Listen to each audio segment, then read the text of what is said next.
Bueno, muy buenos días para todas las personas que se conectan con nosotros en este espacio. Les damos la bienvenida a este panel titulado Coding for Kids como estrategia de formación docente a gran escala, Deep Dive en los cursos, materiales, comunidad de aprendizaje y herramienta de observación. Antes que nada me presento, mi nombre es David Monclú, soy el líder operativo de datos de Coding for Kids. Coding for Kids, la estrategia de la que estaremos hablando en el transcurso de esta charla, es un proyecto producto del convenio entre el Ministerio de Tecnologías de la Información y las Comunicaciones, el Ministerio de Educación Nacional y el British Council. Este proyecto tiene como finalidad realizar un programa de formación en el uso e implementación del dispositivo Microbit que garantice el acceso a las mejores prácticas en la integración de la enseñanza innovadora y de vanguardia en codificación del Reino Unido, de manera que se impulsen y fortalezcan las competencias transversales y técnicas de los docentes como multiplicadores del conocimiento en pensamiento computacional. Para entender un poco mejor, digamos, todo este tema, en este espacio hemos invitado a 3 miembros del equipo del proyecto para que nos amplíen un poco cómo ha sido este proceso y su impacto. Ellas son Bárbara de Castro. Bárbara es administradora de empresas y magíster en educación y desarrollo internacional del UCL Institute of Education. Bárbara tiene experiencia en coordinación y gestión de proyectos educativos dentro de diferentes organismos internacionales e instituciones de educación superior a nivel nacional e internacional, tanto en Colombia, Estados Unidos y Reino Unido. Y Bárbara actualmente es la líder operativa del componente de formación para el proyecto Coding for Kids Colombia. Estaremos también con Marcela Ortiz. Marcela es licenciada en Ciencias Naturales y Educación Ambiental de la Universidad de Antioquia. Es especialista en gestión y políticas culturales de la Universidad de La Plata en Argentina, magíster en investigación en didácticas de las ciencias experimentales, sociales y matemáticas de la Universidad Internacional de Andalucía, España, y doctoranda en educación de la Universidad de Huelva en España. Marcela se ha desempeñado en diferentes organizaciones como el Centro de Ciencia y Tecnología de Antioquia, en el Parque Explora, en la Universidad de Antioquia, la Universidad EAFIT, Universidad Sergio Arboleda, entre otras. Y Marcela actualmente es la líder de contenidos del programa Coding for Kids Colombia. Y por último, también vamos a estar con Claudia Guzmán. Claudia es licenciada en informática, magíster en tecnología educativa y medios innovadores para la educación. Claudia tiene experiencia en coordinación de proyectos educativos con integración de tecnologías digitales, diseño de experiencias de aprendizaje, integrando metodologías de aprendizaje activo, integración de tecnologías digitales, ambientes híbridos, enfoque educativo STEM, apropiación de digital, curaduría y adecuación de contenidos para ambientes virtuales de aprendizaje. Ha sido facilitadora y tutora para la enseñanza del pensamiento computacional, pensamiento creativo y cultura digital. Y Claudia desde el 2021 ha sido también la dinamizadora de la comunidad de aprendizaje profesional que es parte del programa Coding for Kids. Entonces, le doy la bienvenida a las 3 y muchas gracias por acompañarnos en este evento. Para iniciar, es preciso señalar que el proyecto lleva en funcionamiento desde el año 2018 hasta la fecha, y por ello es preciso que abordemos este panel teniendo en cuenta esa línea de tiempo, con sus hitos y demás elementos importantes que nos permitirán ahondar un poco más al respecto. Para empezar, conozcamos un poco mejor lo que fue el inicio del programa, y para ello invitamos a Marcela. Hola Marcela, bienvenida. Quisiera que por favor nos contaras cómo inició el proyecto y cuáles fueron sus fundamentos en términos de diseño de contenido. Hola David, un gusto estar por aquí también, pues ya habíamos estado en el inicio del evento, pero un gusto estar sobre todo aquí para hablar un poco también de todo lo que ha sido nuestra historia, de lo que ha sido nuestras luchas, conquistas, etcétera. Para iniciar entonces, David, es importante comentar en términos de contenido, de etcétera, que nosotros partimos de programación en bloques. Como bien hablamos ahorita, o nos comentaba Magda, precisamente los bloques lo que contribuyen más bien o incluyen la programación visual. Esto permite que los estudiantes principiantes puedan acercarse más fácilmente a la programación, ya que son bloques específicos que se pueden arrastrar y se sueltan en una lógica similar a la de un rompecabezas. Esto nos permite a nosotros entonces evitar esa primera frustración ante la programación de código, ¿cierto? Hasta esa sintaxis de la programación que efectivamente lo que lleva es a esa barrera inicial en términos de no tener algunas victorias tempranas, de no ver un programa funcionando específicamente. Aquí vemos un GIF, por ejemplo, la diferencia entre programación en bloques, donde vemos el corazón, vemos los LEDs, etcétera, y programación ya en código. Entonces podemos ver que esto precisamente nos permite acercarnos mucho más a la población estudiantil y permitir específicamente que puedan empezar todo el desarrollo de los elementos del pensamiento computacional y específicamente de la programación. Entonces empezamos con esta premisa, David, empezamos en el año 2018 con un proyecto más pequeño que se llama Get Power Health Fest Americas. Este proyecto tomaba 12 docentes de Medellín específicamente. Esos 12 docentes tenían inscritos en el programa chicas jóvenes de entre los 11 y 13 años y la idea o el objetivo era buscar precisamente desde esa brecha existente de género, darles oportunidades para mejorar habilidades en el siglo XXI y, ¿por qué no?, avanzar un poco, hasta también lo que mencionaba ahorita Andreas, la inserción en la economía del conocimiento. Entonces aquí tuvimos unas experiencias bastante relevantes, tuvimos un final donde nos unimos con 3 países más que también estaban llevando, latinoamericanos, que también estaban llevando a cabo esta estrategia y validamos los proyectos finales que resultaron de todo ese proceso de formación. Allí nos dimos cuenta específicamente que estábamos un poco desde la línea de la programación y la programación es una competencia instrumental ligada a la habilidad cognitiva, que es el pensamiento computacional. Sí, el pensamiento computacional entonces es mucho más amplio y comprende un conjunto de prácticas y conceptos que provienen sí de las ciencias de la computación, pero que sirve en cualquier tipo de área del conocimiento para resolver cualquier problema que puedas tener. Entonces, hablamos de una habilidad 100% cognitiva que nos permite organizarnos similar a como lo haría una máquina, por ejemplo, para dar una solución en cualquier contexto. Entonces, avanzando en esa línea de comprender el pensamiento computacional de una forma mucho más amplia, entonces teníamos que conseguir un contexto pedagógico, ¿cierto? Teníamos que enmarcarnos en este elemento. Ahí entonces, hablando desde 1986, que es como esa gran discusión de además de que el docente sepa sobre el conocimiento específico, debe tener un conocimiento didáctico del contenido. Eso involucra entonces esa dimensión pedagógica. Y específicamente en nuestro caso estamos hablando de áreas de la tecnología. Entonces, para el 2006, en el modelo TPACK, que es el que nosotros retomamos, simplemente se hace esa integración de esos diferentes elementos. Entonces, el conocimiento tecnológico y el pedagógico del contenido. Y esto nos permite llevar al aula de una forma mucho más eficaz y enfocada desde lo pedagógico y, por supuesto, el conocimiento específico, todo lo que tiene que ver con la integración de TICs en el aula. Partiendo entonces de ya del elemento, partiendo ya del globo grande que nos cubre, que es el pensamiento computacional, luego la base pedagógica y didáctica, por supuesto, entonces entramos un foco más allá, por decirlo así, que desde lo didáctico, entonces tenemos 2 tipos de actividades específicas para la implementación de aula que han evidenciado a lo largo del tiempo que son efectivas y que permiten precisamente el desarrollo de ese tipo de habilidades del siglo XXI, como es el pensamiento computacional.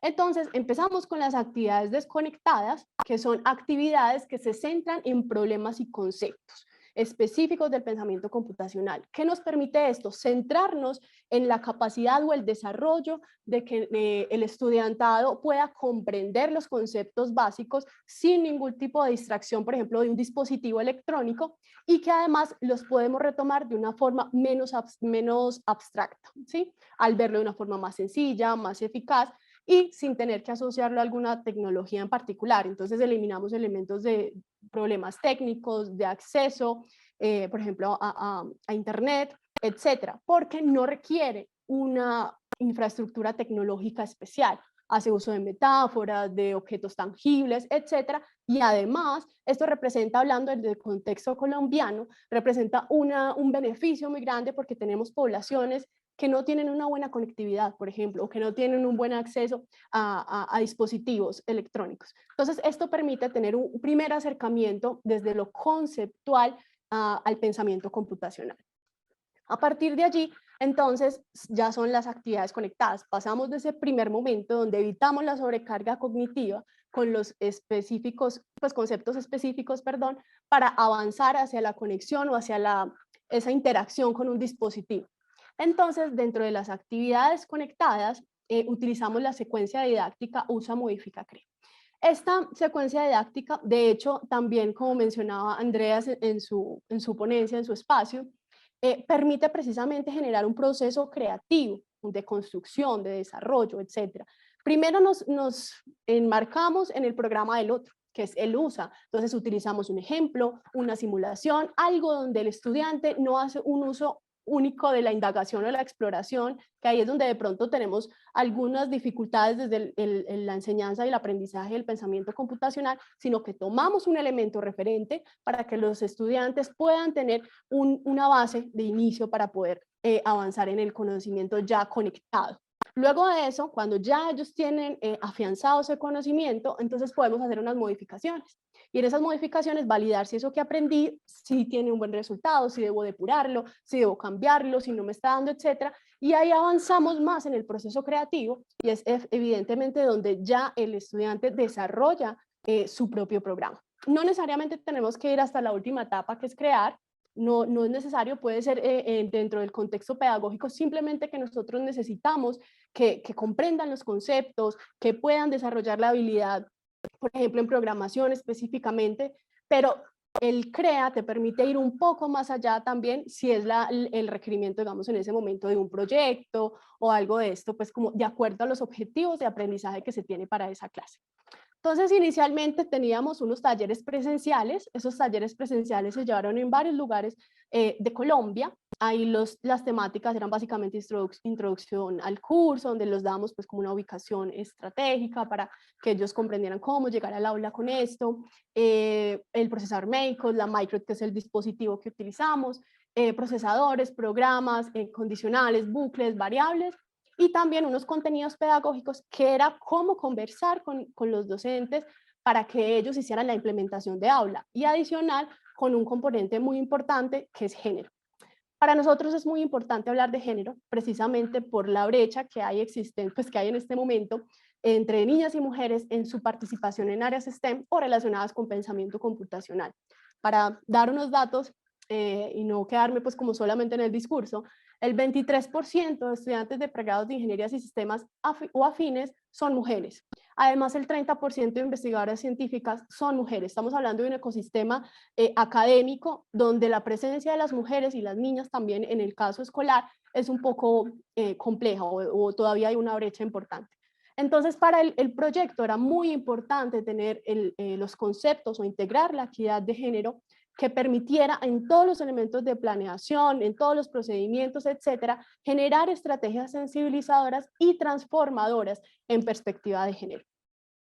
Finalmente, entonces, David, en ese primer momento, porque estamos haciendo como la historia del programa, en ese primer momento se hizo un esquema de acompañamiento en territorio, de observación no participante. Simplemente, ¿qué hacíamos? Con el material que le damos a nuestros docentes en las sesiones presenciales, íbamos a sus aulas de clase, las visitábamos sin participar, por supuesto, es un instrumento de evaluación, y validamos la fidelidad con que ellos implementaban en el aula los conceptos y aprendizajes, etcétera, que nosotros les damos en los talleres presenciales.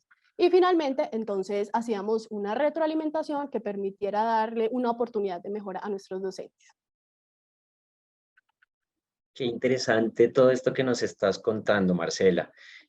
Ahora que sabemos un poco de cómo fue ese inicio del programa, nos gustaría también conocer o entender también este inicio, pero en términos de cifras, en esos años 2018-2019. Entonces, para esto, le damos la bienvenida a Bárbara a este espacio. Hola Bárbara, ¿nos podrías contar un poco sobre el impacto obtenido por el programa en esos años? Hola David, claro que sí. Aquí quisiera compartir una presentación para que entiendan un poco estas cifras de lo que acaba de mencionar Marce y de los inicios del proyecto. Como mencionó Marcela, en el 2018 iniciamos con esta actividad que llamamos el Girls Code Fest Americas. Fue una iniciativa del British Council con otros países. Trabajamos con Chile, con Perú, con México. Formamos realmente a 20 docentes, entonces fue una iniciativa que empezó como de manera muy pequeña, entregamos 180 microbits en ese momento e impactamos a 60 estudiantes, 60 niñas específicamente. En este año, este fue el piloto de lo que es hoy en día el Coding for Kids. Era un pilotaje que se realizó en Medellín específicamente, con el apoyo de Parque Explora, y fue una iniciativa, como mencioné, una iniciativa del British Council a nivel regional. Luego ya pasamos al 2019, donde concebimos el proyecto como tal, entramos a trabajar con nuestro gran aliado Mintic, y en este momento estábamos trabajando también con computadores para educar. Ya pasamos de formar a 20 docentes nada más, y este año, ya en el 2019, formamos a 808 docentes. Entregamos más de 10.000 microbits, 10.632 microbits, e impactamos a 21.887 estudiantes. Entonces, ya aquí cambió un poco, pasamos a una formación presencial, hicimos talleres, eran talleres de 2 días al inicio de la formación, donde a los docentes se le entregaban los microbits, y luego, posteriormente, se realizaban estas observaciones no participantes que mencionó Marcela hace un momento. Invitamos en ese entonces, más de 800 docentes que formaron, eran docentes exclusivamente de área STEM y docentes de secundaria. Quería resaltar también que en ese momento el enfoque del programa era realmente con la entrega de los dispositivos. Por eso en ese momento entregamos más de 10.000 dispositivos, y ese era un enfoque de cómo el docente manejaba las microbits. Entonces, eso es un poco el panorama que tuvimos en esos primeros 2 años del proyecto. Pasamos de un piloto muy pequeño, que si bien se llevó de manera regional, en Colombia fue únicamente en Medellín, y luego ya en el 2019 pasamos a impactar a más de 800 docentes. Perfecto, Bárbara. Como bien nos muestras, este fue un proyecto que empezó como iniciativa local, pero se fue expandiendo hasta lograr una cobertura nacional, y eso fue gracias también a la identificación de esa necesidad de desarrollo profesional docente frente al pensamiento computacional como habilidad del siglo XXI.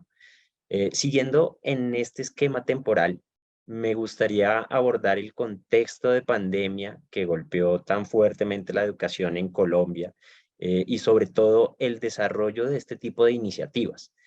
Para el 2020, el contexto educativo en Colombia pues tuvo que enfrentarse a esos desafíos de conectividad, nuevas prácticas e incertidumbres colectivas que cambiaron todas las dinámicas, también a nivel social. Marcela, ¿qué cambios, reestructuraciones, giros, innovaciones pedagógico-didácticas tuvo que afrontar el equipo del programa para enfrentar este escenario de pandemia, y cómo fue la respuesta de los y las docentes? David, esa es una pregunta muy importante. Yo creo que fue un momento de incertidumbre totalmente. ¿Me escuchas? ¿Cierto? Sí, Ah, sí. listo.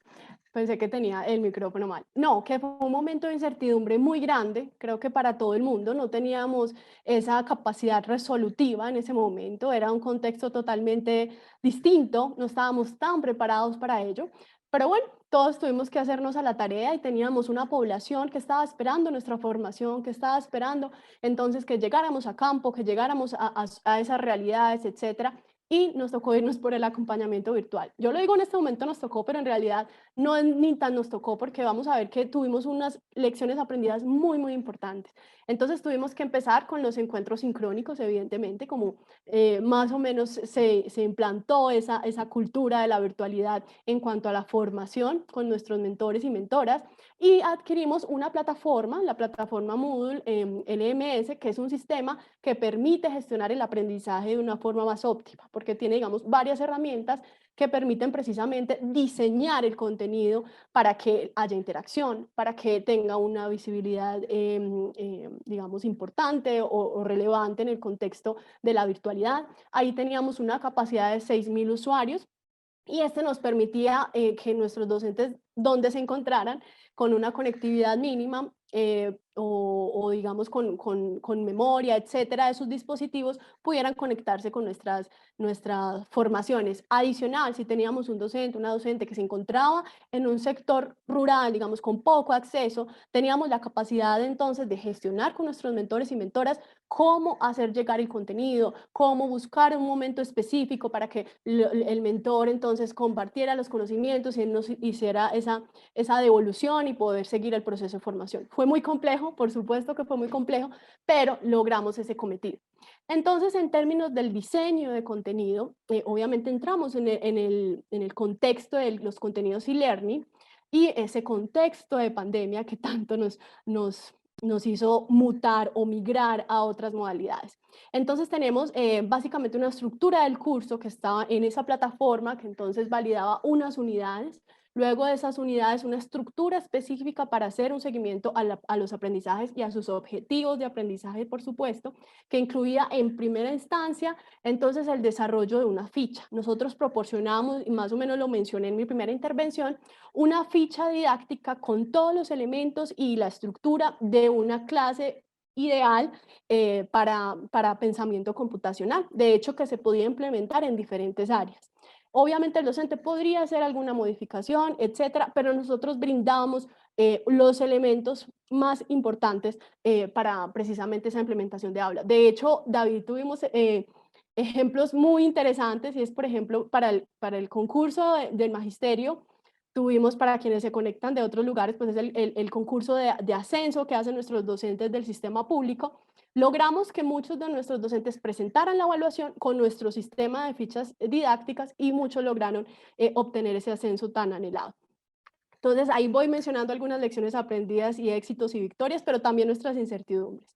Y finalmente, una estructura que le llamamos módulo transversal, que en realidad eran los contenidos pedagógicos. Entonces, ahí teníamos foros, talleres, visualización de material audiovisual, cuestionarios, etcétera. Y obviamente todo un equipo detrás que estábamos dispuestos a dar el soporte, a hacer el acompañamiento y, por supuesto, el seguimiento para lograr el objetivo, David. Claro, Marcela, es que si bien fue un contexto lleno de incertidumbre, también fue una oportunidad de explorar otros escenarios y formas de dar continuidad al proceso de De formación, acuerdo. y eso, por supuesto, tuvo que tener un impacto, que es lo que quisiera abordar a continuación con Bárbara. Bárbara, entendemos además que el crecimiento de las metas fue exponencial en comparación con lo que había pasado en los 2 años anteriores. Cuéntanos, por favor, cuáles son las cifras de ese periodo de pandemia, año 2020, y cómo se manejó la deserción con estas nuevas condiciones. Claro que sí, David. Entonces, como tú mismo lo comentas, fue un crecimiento exponencial. Como mencioné anteriormente, en el 2019 formamos a un poco más de 800 docentes. Pasamos en el 2020, como pasamos de esa modalidad presencial a lo virtual por el contexto de pandemia, logramos impactar a casi 6.500 docentes. Como vemos a mí, un docente corto de los 6.500. En ese entonces entregamos más de 20.000 microbits, 20.097. Seguimos trabajando de la mano con Mintic y Computadores para Educar, pero tuvimos que implementar como diferentes estrategias, como acaba de mencionar Marcela. Entonces, en este año ya cambiamos también, no era solamente el enfoque a los docentes de área STEM, abrimos el curso para formar a docentes de todas las áreas y todos los grados. Claramente fue una formación que fue 100% virtual, entonces cambiamos de realizar los talleres presenciales que mencioné anteriormente y las visitas las observaciones no participativas, pasamos 100% a la virtualidad. Establecimos unas estrategias de retención que luego más adelante fuimos afinando un poco más, pero esas estrategias de retención tenían que ver con el acompañamiento a los docentes, con nuestros tutores. Teníamos en ese entonces grupos más pequeños de tutores que trabajaban de la mano con sus docentes. Teníamos versiones desconectadas del curso, como mencionó Marcela anteriormente, teniendo en cuenta el contexto de nuestro país. El acceso al Internet en Colombia, pues claramente puede ser muy limitado, depende de la zona en donde estemos. Teníamos cadenas de llamadas en donde los tutores se comunicaban directamente con los docentes para hacer seguimiento, cómo está, profe, qué necesita, y también nuestros coordinadores, el equipo de coordinadores que apoya a los tutores, también estaba muy involucrado en hacer ese seguimiento y retener a nuestros docentes para que finalizaran los cursos. Este año, aquí como pueden ver, no incluyo una cifra de los estudiantes impactados, ya que en este año específicamente no incluimos el requisito de transferencia. Entonces no tenemos un número acertado de lo que fue el impacto de a nuestros estudiantes, pero claramente pues de alguna manera los estudiantes fueron impactados indirectamente por la capacitación a sus docentes. Claramente, bueno, por el manejo de pandemia se presentaron varias dificultades en la conexión a Internet, como mencioné anteriormente, y cambió el enfoque. Como dije, en el año anterior, en el 2019, nuestro enfoque fue muy como en la entrega del equipo, en el manejo del equipo. Aquí pasamos a centrarnos mucho en la formación al docente. Entonces fue una meta como bastante amplia y bastante retadora, pero como puedes ver, pasamos de esos 800 en el 2019 a casi 6.500 en el 2020, incluso con ese contexto de la pandemia que nos estaba afectando en ese momento.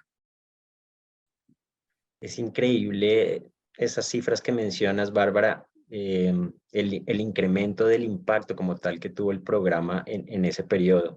Y pues definitivamente creo que se supo sortear el cambio de circunstancias y se lograron muy buenos resultados.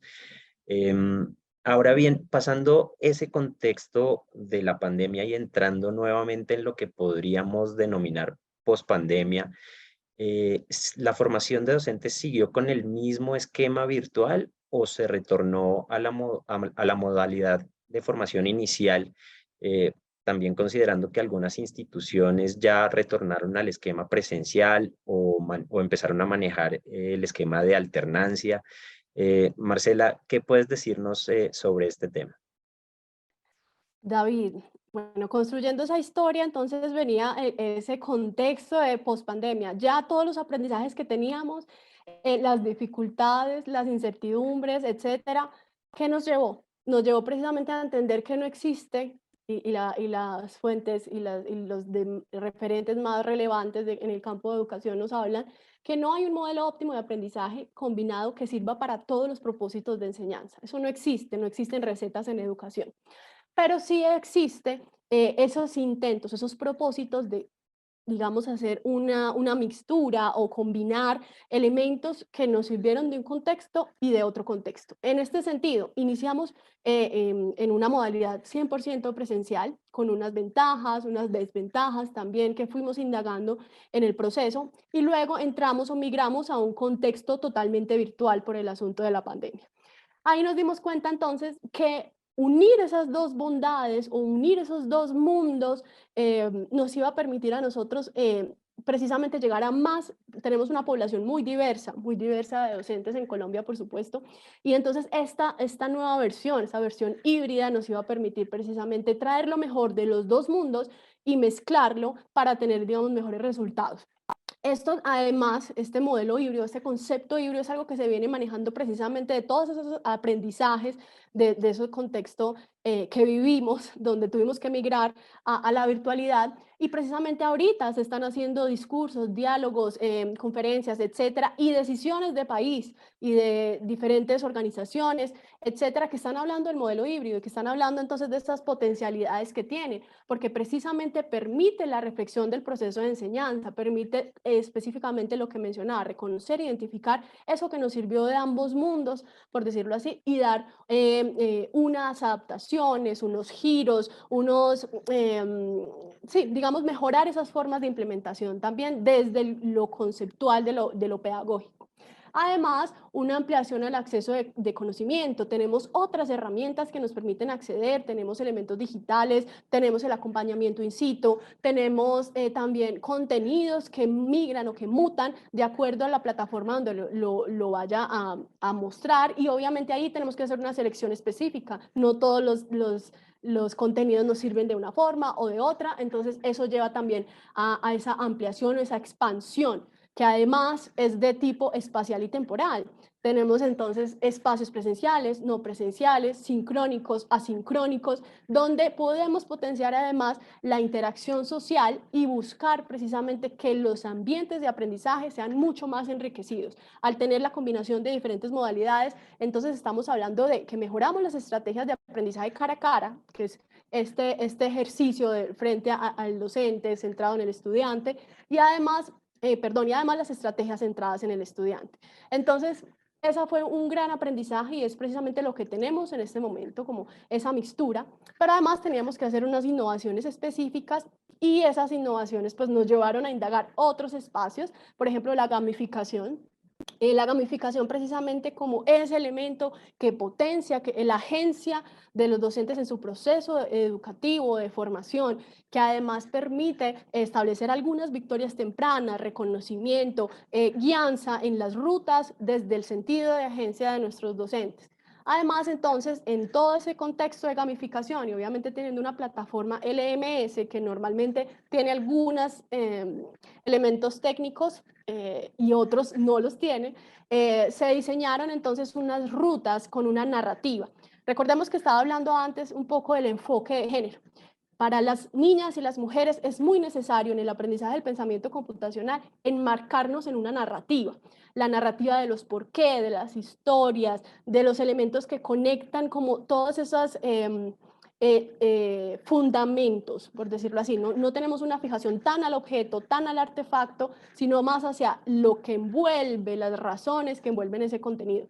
Entonces, la narrativa nace también en conexión con nuestra aplicación GreenTick, que precisamente hace una exploración por nuestros ecosistemas colombianos en una narrativa medioambientalista, con elementos de cambio climático, etcétera, y esto permite al docente hacer toda esa exploración en nuestro territorio colombiano y además hacerse cargo de su propio proceso de formación al saber qué ruta tomo, qué actividad es clave, qué actividad definitivamente es la que yo debo realizar con más énfasis porque es la que tiene toda la implementación de los contenidos, etcétera. Y adicionalmente damos unas insignias, mostramos el proceso con algunos elementos de animación, precisamente para hacer mucho más atractivo esa plataforma.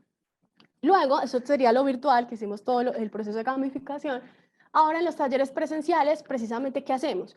Tomamos lo que vimos en la forma virtual, hacemos un repaso de dudas in situ con compañeros, con encuentro de pares, buscamos hacer actividades de colaboración, entramos directamente a hacer las simulaciones en los editores con nuestra estrategia didáctica, usa, modifica y crea, esa progresión didáctica, explicamos contenidos conceptos claves que de pronto quizás no los logramos alcanzar desde lo virtual, identificamos experiencias de implementación de nuestros docentes y con sus protagonistas in situ.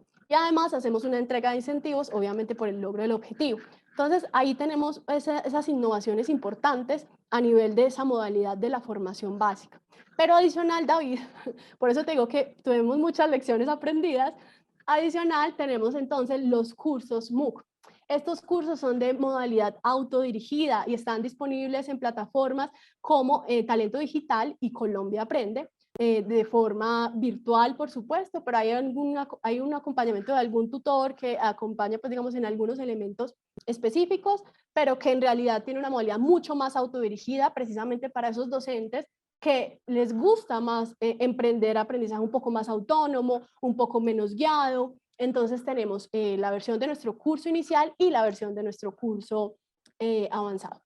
Y finalmente, David, que no me quiero dejarlo, no de último, no porque sea menos importante, sino porque también nos dimos cuenta que nuestros profes llegaban a nuestro ciclo de formación y de pronto corríamos el riesgo que se olvidaran de todo lo que aprendimos, de que los conceptos se quedaran ahí, aquilossados, etcétera, y la implementación no se viera, porque nuestro objetivo principal es que llegue al aula, que llegue al estudiantado.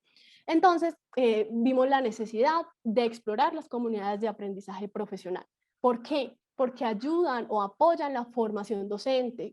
Todos los docentes saben que es una responsabilidad académica, personal, etcétera, tener un proceso permanente. Y además que ese proceso permanente también se apoya de un aprendizaje social, de diálogo entre pares, de reflexión, de discusión con otros colegas que me permitan efectivamente validar otros contextos, otras formas de implementación, etcétera.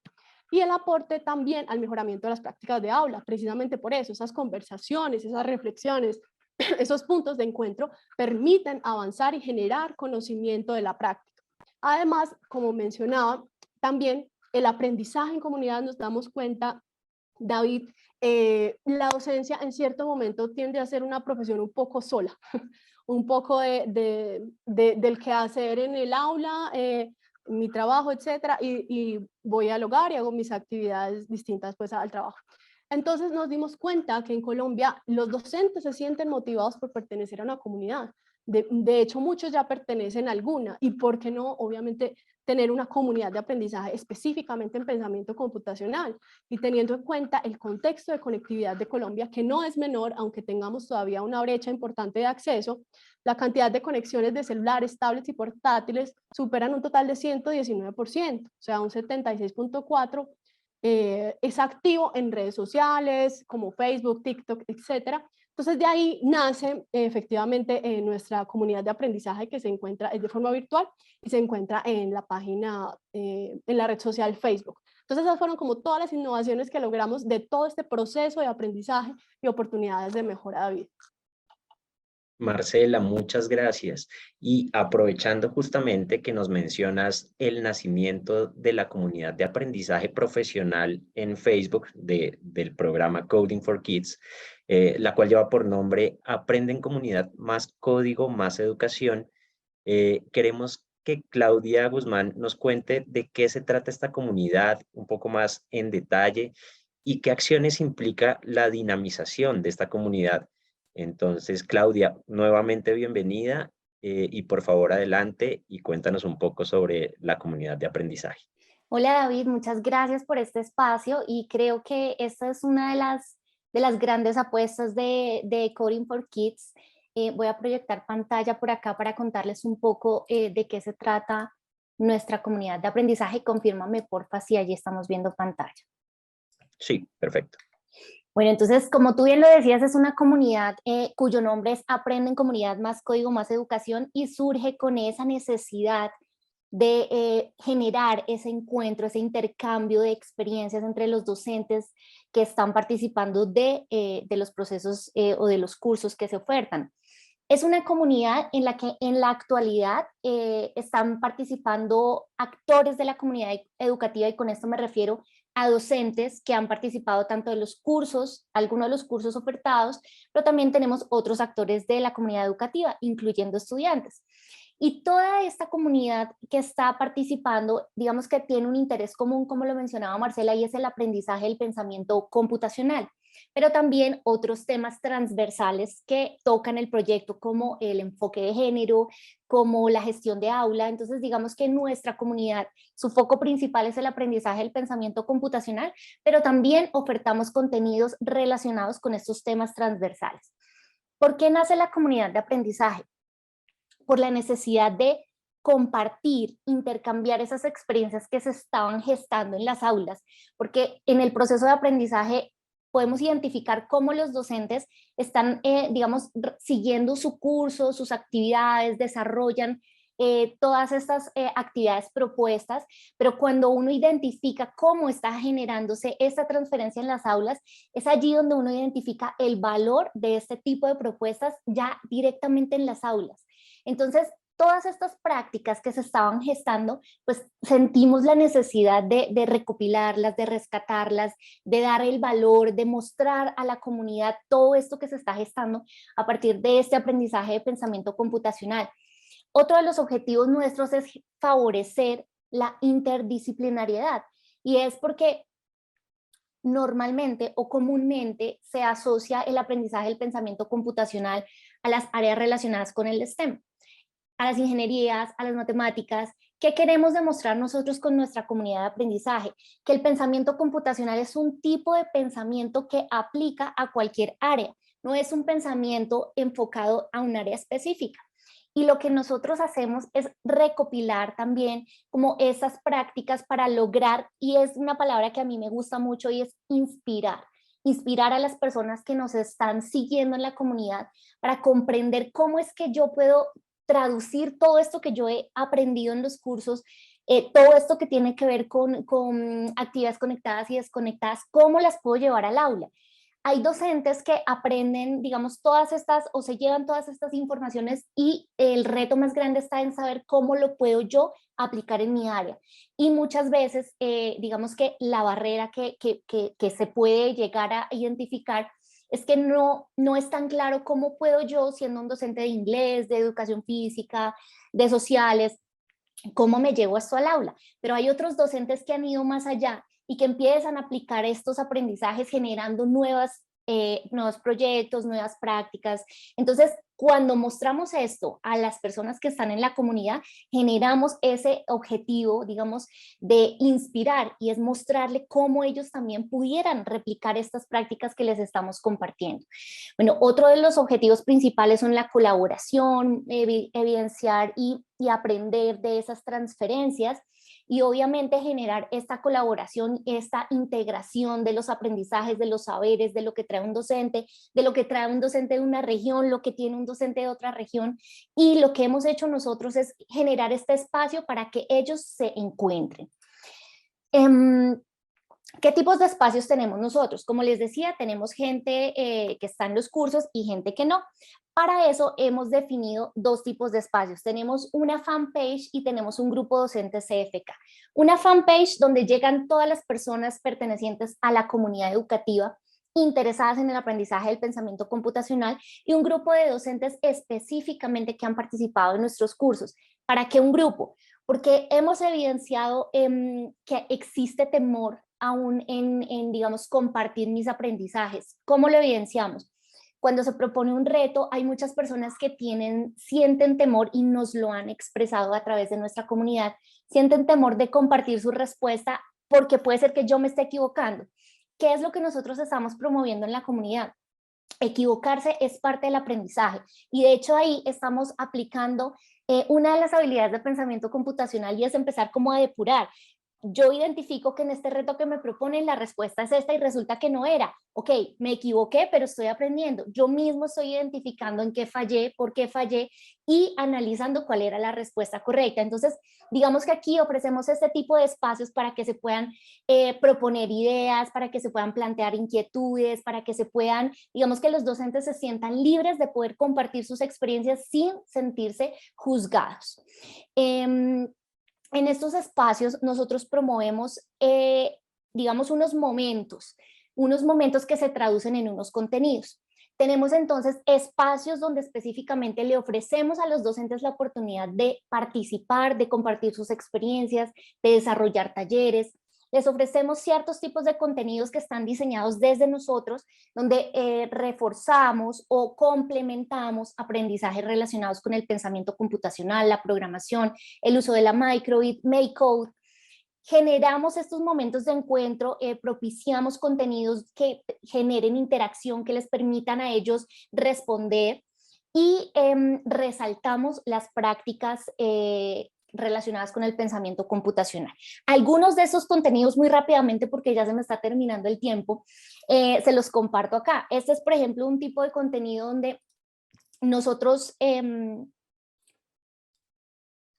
David, ¿ahí se está escuchando mi voz y el audio o no? Estoy escuchando solamente tu voz, el audio Solo del mi video. voz, ¿cierto? Sí.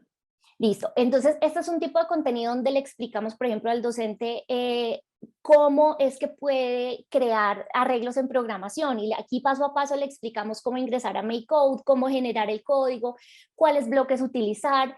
Estos son unos tipos de contenidos, digamos, educativos, donde complementamos los aprendizajes de los cursos.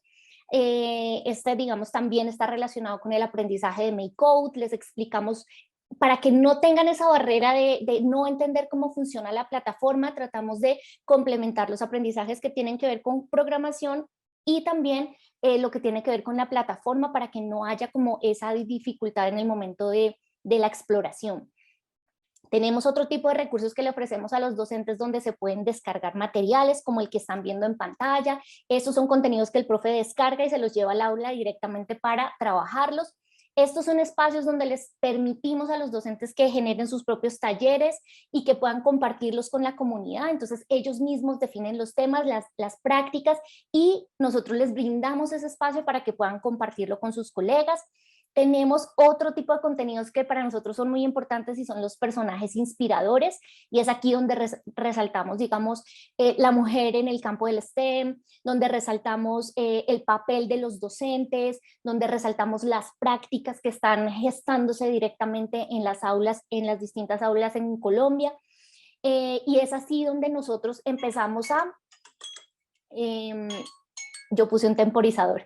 Es aquí donde empezamos a identificar cómo nuestros propios docentes, de la voz de nuestros propios docentes, podemos escuchar experiencias, podemos escuchar, digamos, ideas, proyectos, actividades. Estos son los tipos de contenidos que se gestan desde los propios docentes, y que nosotros prestamos, digamos, esta plataforma solamente para compartir lo que está sucediendo, con el propósito de generar esa integración entre las áreas, fortalecer, digamos, ese aprendizaje del pensamiento computacional, permitirles a los docentes que aprendan de sus colegas, y digamos que finalmente lograr eso que para nosotros se ha convertido en lema, y es aprender en comunidad. En conclusión, esta es una comunidad que presta un espacio para que los docentes se encuentren, compartan sus experiencias, compartan sus aprendizajes, se atrevan a permitirnos conocer lo que está sucediendo en sus aulas, a aprender de ellos, y a que con su ayuda nos permitan inspirar a esos otros docentes que están apenas incursionando en el aprendizaje del pensamiento computacional, y claramente apenas están implementándolo en sus aulas. Mi recomendación final es que todas las personas que están acá se animen a participar, que nos busquen en Facebook como Aprenden Comunidad Más Código Más Educación, y que estamos, digamos, prestos a escuchar a todas las personas que están participando de este increíble espacio. Muchísimas gracias, David, por ofrecernos este espacio para contar estas cosas tan bonitas que están pasando acá. Claudia, muchísimas gracias a ti. Qué bueno saber que las redes sociales como Facebook se utilizan como herramienta para seguir promoviendo el aprendizaje entre pares y para la socialización de experiencias exitosas y recursos como todo esto que nos has compartido el día de hoy. Muchas gracias, muy Sí, interesante. David. Muchas gracias a ti. Dale. Y ahora regresemos con Bárbara. Bárbara, para que por favor nos cuentes cuál ha sido el impacto del programa dados estos cambios durante los años 2021 y 2022. Cuéntanos un poco acerca del impacto en términos de cifras, por favor. Claro que sí, David. Aquí entonces quería retomar cómo ha sido el impacto de nuestro proyecto en los últimos 2 años. En el 2021, entonces continuamos ya con un número grande de docentes al que estábamos impactando. Aquí cambiamos, seguimos trabajando de la mano con Mintic como nuestro aliado y se une a partir del 2021 el Ministerio de Educación Nacional como nuestro aliado para implementar Coding for Kids. En el 2021 impactamos entonces a 7.648 docentes, entregamos más de 36.000 microbits e impactamos a más de 500.000 docentes. Otro de los cambios que vimos ese año fue que establecimos el requisito de transferencia. Nosotros, ¿qué les pedimos a los profes? Que trabajen con un grupo mínimo de 30 estudiantes e implementen los ejercicios que han aprendido en el curso con sus estudiantes. Y así también podemos medir un poco más cuál ha sido ese impacto de la formación que ellos están tomando. Cambiamos también nuestro público objetivo de los docentes que formamos. En el año, como mencioné anteriormente, en el 2020, bueno, pasamos del 2019 que estábamos trabajando con docentes solamente STEM, en el 2020 entonces estamos trabajando con todos los docentes de todas las áreas y todos los grados. Aquí pasamos a cambiar el público objetivo a docentes que enseñan en grados de 3º a 11. Inicia la CAP, la comunidad de aprendizaje que Clau nos acaba de mostrar como todo el objetivo y todo lo que hacemos a través de nuestra comunidad de aprendizaje. Realizamos en ese momento más de 850 observaciones de clase, retomamos las observaciones de clase a partir del 2021, ya saliendo un poco de ese contexto de pandemia.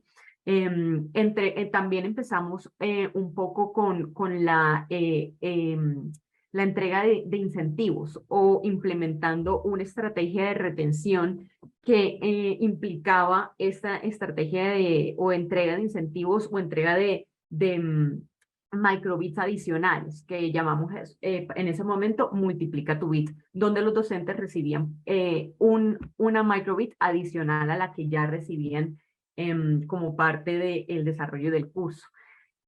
Y finalmente también tuvimos cohortes, 2 cohortes, una para curso inicial y otro para curso avanzado. Entonces, eso fue un poco el cambio que vimos en el 2021 saliendo del contexto de pandemia. Lo que nos lleva a el 2022 o el presente y cómo vamos, seguimos trabajando de la mano con Mintic y el Ministerio de Educación Nacional.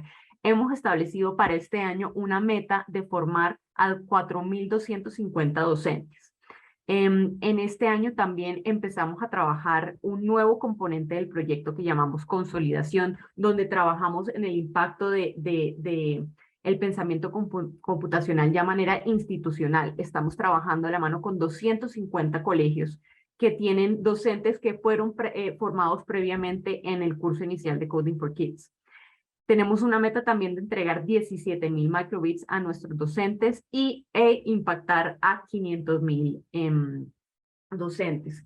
¿Qué menciona aquí? Algo que mencionó, quería reiterar lo que mencionó Marce hace un ratico, que es en el 2022 volvemos a la semipresencialidad. Entonces, adoptamos una metodología semipresencial o blended, que explicó Marcela. Tenemos una parte de los contenidos que estamos viendo de manera virtual y otra parte que estamos viendo de manera presencial, las últimas 2 unidades de cierre del curso y también por solicitud de los mismos docentes. Se dieron cuenta que de pronto eran donde se veían unos conceptos un poco más complejos que pueden ser reforzados de mejor manera a través de la presencialidad en talleres presenciales que estamos llevando a cabo. Y estamos retomando también las observaciones. Quería mencionar que en este momento tenemos una cobertura regional, estamos trabajando con docentes de casi todos los departamentos del país, estamos trabajando con los colegios CFK que mencioné anteriormente y quería en este momento resaltar también cuáles son esos valores totales del impacto que ha tenido el proyecto a lo largo de los años. Como pueden ver, entonces, al cierre de este año esperamos haber formado a más de 19.000 docentes o 19.225 docentes, trabajar con 250 colegios con esta nueva estrategia que llamamos consolidación o colegios CFK, habremos entregado más de 84.000 microbits a docentes y sus respectivos colegios y habremos impactado a más de 1 millón de estudiantes con nuestra estrategia. Entonces, ha crecido exponencialmente y también, como pueden ver, tenemos con ese número de más de 19.000 docentes formados. Por eso se crea la necesidad de tener esa comunidad de aprendizaje en redes para seguir en contacto con nuestros docentes, para que ellos continúen ese proceso de formación. Y bueno, así se ve un poco el resumen de nuestro proyecto hasta el día de hoy.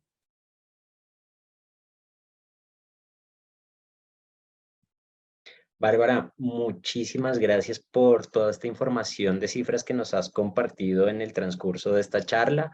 Y para dar cierre a este espacio, me gustaría invitar nuevamente a Marcela para que nos resuma un poco desde su experiencia cómo ha sido participar en este programa de formación docente durante todos estos años. Marcela, cuéntanos, por favor. David, tocaste una fibra sensible. Bueno, en realidad, como mencionaba en un principio, pues estos 4 años que tiene el proyecto, he tenido la oportunidad de estar haciendo ese acompañamiento desde diferentes roles. Yo empecé como mentora, no, empecé de hecho como observadora, por decirlo así, en ese momento donde hicimos el evento del Girl Power, etcétera. Estaba yo ahí respirando cerquita. Luego empiezo como mentora, luego soy coordinadora de mentores y mentoras y finalmente pues hago toda la parte de la línea de contenidos, todo el liderazgo de la línea de contenidos. Entonces, ¿qué puedo decir, David? Puedo decir que es un proyecto con corazón, con un enfoque de transformación social, desde el enfoque de género, desde la formación de capacidades en un mundo acelerado como este de sociedades del conocimiento, que se van hacia lo digital, hacia desarrollar esas habilidades que también mencionaba Andreas, que me gustó mucho su intervención, y es sobre no solamente tener un concepto, sino saber qué hacer con él, saber cómo mutarlo, cómo cambiarlo, tener esas mentalidades de crecimiento. Entonces, creo, David, que yo creo que se ve en el ambiente de todos los que trabajamos en este proyecto. Definitivamente todos los días dejamos nuestros conocimientos, experiencias y corazón, porque de verdad en el momento en que nosotros podemos ver a estudiantes, como me mostraba también Sandra, estudiantes de sectores muy alejados en la ruralidad que están implementando el proyecto, que están mostrando sus innovaciones, sus proyectos, etcétera. Nosotros definitivamente sentimos esa fibra emocional y decimos vale la pena todos los esfuerzos, porque sabemos que tenemos un contexto complejo, por supuesto que en el marco colombiano hay mucho por hacer también, pero también vamos trabajando y vamos uniéndonos cada uno a esta filosofía o a esta idea de país, también involucrando el estudiantado de todas las regiones, a docentes, la formación permanente, el colegaje, el trabajo colaborativo, etcétera, y obviamente en el pensamiento computacional como esa alternativa de futuro. Entonces, David, muchísimas gracias a todos también los que nos acompañaron. Creo que el proyecto tiene una voz propia construida en conjunto, construida con todas esas habilidades, conocimientos, experiencias, incertidumbres, victorias, etcétera, que venimos contando el día de hoy. Así que muchas gracias. No, a ti muchas gracias, Marcela, por compartirnos ese sentir acerca de nuestro programa Coding for Kids. Ahora, para finalizar, a mí me gustaría invitar a las personas que nos están acompañando en esta charla, si tienen alguna pregunta para Marcela, para Bárbara o para Claudia, nos la pueden hacer en la sección que está en la parte inferior del Zoom, en el Q&A. Ahí pueden abrir esa ventanita y escribirnos la pregunta. Nosotros la podemos leer acá y pues la contestaremos con mucho gusto. Mientras que si alguien se anima por ahí a hacernos su pregunta, yo tenía una pregunta inicial para Bárbara y es si en este momento hay alguna convocatoria abierta para poder participar de los cursos de formación de Coding for Kids y que nos cuentes un poquito si hay una convocatoria abierta y cuáles son los requisitos para poder participar. Claro que sí, David. Ahí pues les comento un poco sobre la formación que tenemos en este momento. Tenemos una cohorte 1, una cohorte inicial que estamos formando con 2.437 profes que se encuentran desarrollando el curso. Abrimos también una segunda cohorte. Esta segunda cohorte tiene dos fechas. La primera cerró el 30 de junio, donde estamos formando 1.040 docentes, y en este momento sigue abierta la segunda fecha de corte para esta segunda cohorte. Cierra mañana realmente. Mañana estamos cerrando las inscripciones a la segunda cohorte de nuestro curso, para que tengan en cuenta cuáles son esos requisitos. Aplica para todos los docentes de todas las áreas, como mencioné anteriormente, todas las áreas de conocimiento, pero deben estar enseñando a grados entre tercero y 11. Deben ser docentes del sector público o privado. Eso también quisiera mencionarlo. Nosotros, Coding for Kids fue un proyecto que empezó trabajando inicialmente con docentes del sector público, y ahorita a partir de este año también estamos involucrando a los docentes de colegios privados. Entonces deben contar con esos requisitos: ser docentes de cualquier área, ser docentes para estudiantes de tercero y 11. Deben tener un grupo mínimo de 30 estudiantes para hacer las actividades de transferencia de conocimiento con sus estudiantes. Tener disponibilidad de conexión, porque como mencioné, la metodología es semipresencial o blended, entonces hay una parte virtual, entonces deben tener acceso a un equipo, ya sea una tablet, un computador, su celular. Pueden desarrollar el curso de manera virtual, y tener también la disponibilidad para asistir a los talleres presenciales. Son talleres de 2 días que realizamos en diferentes ciudades en todo el país. Esos son a grandes rasgos los requisitos, y pueden encontrar toda la información de esta convocatoria en la página de talentodigital.go.co. Repito, la convocatoria está abierta hasta mañana a la medianoche, entonces los invito para aprovechar este último día que nos queda de convocatoria.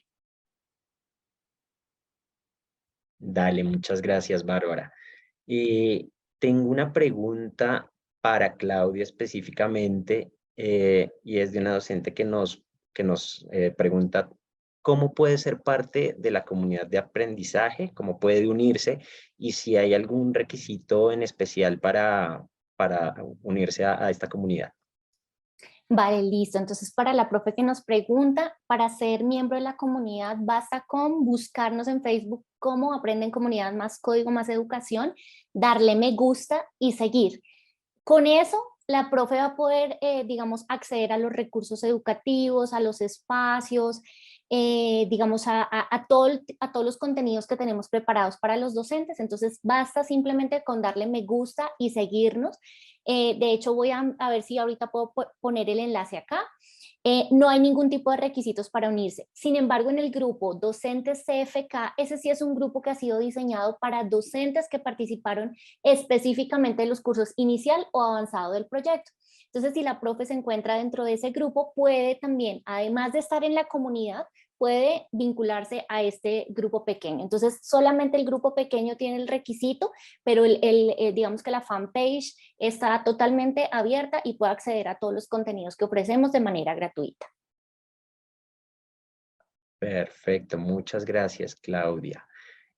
Acá tengo una pregunta que creo que puede ser para Bárbara. Es de una docente. Nos dice: hola, tengo 2 preguntas. Hice 2 cursos, el básico y el avanzado, en el año 2020. ¿Ha cambiado en algo para volver a hacerlo?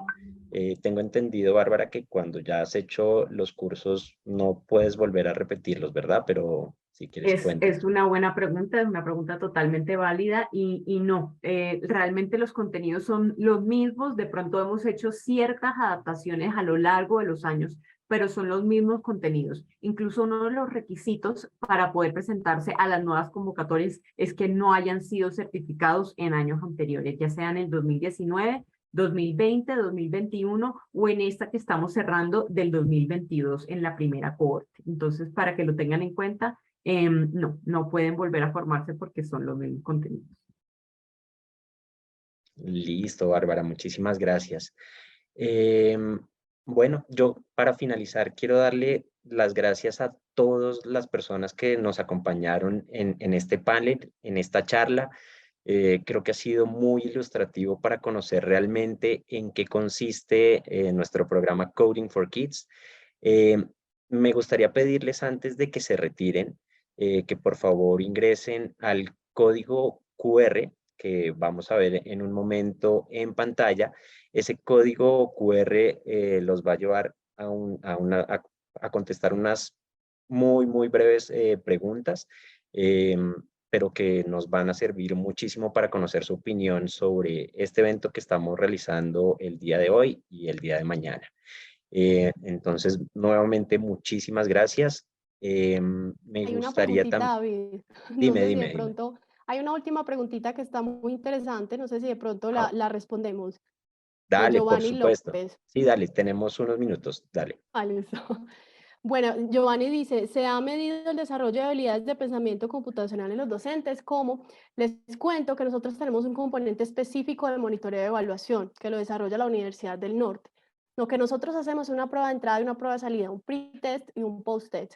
Ahí nosotros validamos efectivamente el avance de los docentes en esas habilidades de pensamiento computacional de acuerdo a la formación que nosotros establecemos. Entonces la respuesta es sí, se ha medido ese desarrollo de habilidades en todo este tiempo. Tenemos unos resultados que tienen la trazabilidad desde el primer momento que se implementó el proyecto hasta donde vamos en este año. Y seguramente al final vamos a tener todo ese análisis de lo que pasó durante toda la implementación del proyecto. Era eso, David, qué pena.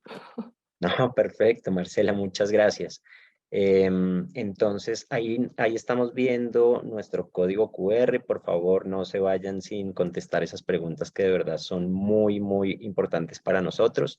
Y también antes de retirarnos, les recuerdo que a las 2 de la tarde, ahorita tenemos un break de almuerzo hasta las 2 de la tarde, y a las 2 de la tarde tenemos la plenaria llamada La necesidad de empoderar a las y los jóvenes con habilidades digitales y cómo lograrlo.